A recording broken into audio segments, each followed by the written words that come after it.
Gemini 3.1 is out. Everyone's talking about it. I want to talk about where we're seeing the biggest gains, if you should be using it for work, and what this means for the future. So as with any model release, Google just put out all the benchmarks that Gemini 3.1 is now crushing. Of course, they're hand selecting the benchmarks that they want us to see, but these benchmarks give us the clearest picture as to where we're seeing the biggest gains with this release. Now, of course, to fully evaluate the model, you actually just have to use the model, and so I want to talk about that next. But let's start with the benchmarks. The biggest gain was on the Arc AGI2 benchmark. It doubled its previous score and surpassed Claude Opus 4.6 as the leader. This benchmark measures abstract reasoning. Actually, the creators of this benchmark used it to show that large language models were incapable of this kind of reasoning. However, it wasn't long before large language models were crushing Arc AGI1, and so they had to create this second, more difficult version. And now Gemini 3.1 is getting a 77% on it. Another benchmark where we saw big gains was Apex Agent.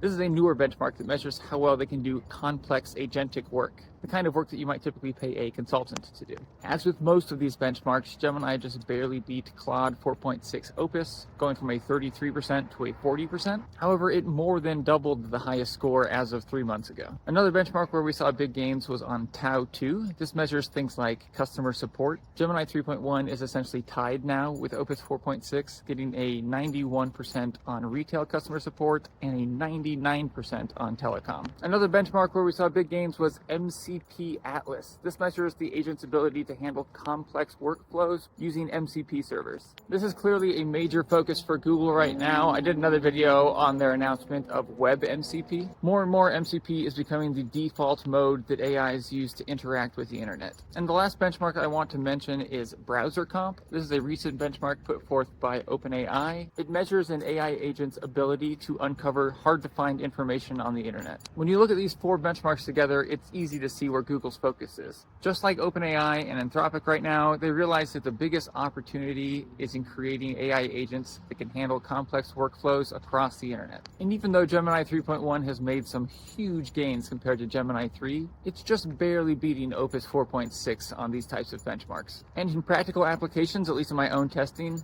Gemini still doesn't come anywhere close to Opus 4.6 as an AI agent. I'm currently using Claude Cowork so regularly now that if it's not actively working on a task, I feel like I'm wasting my time. So even if Gemini 3.1 is technically a better model, it doesn't even touch the productivity gains I get from Claude. The biggest advantage of Gemini is that it's faster and cheaper. What's clear to me is that by the end of 2026, we're going to have some very capable AI agents. And I believe we're going to start to see a big divide in productivity between people who are utilizing those agents and people who are not.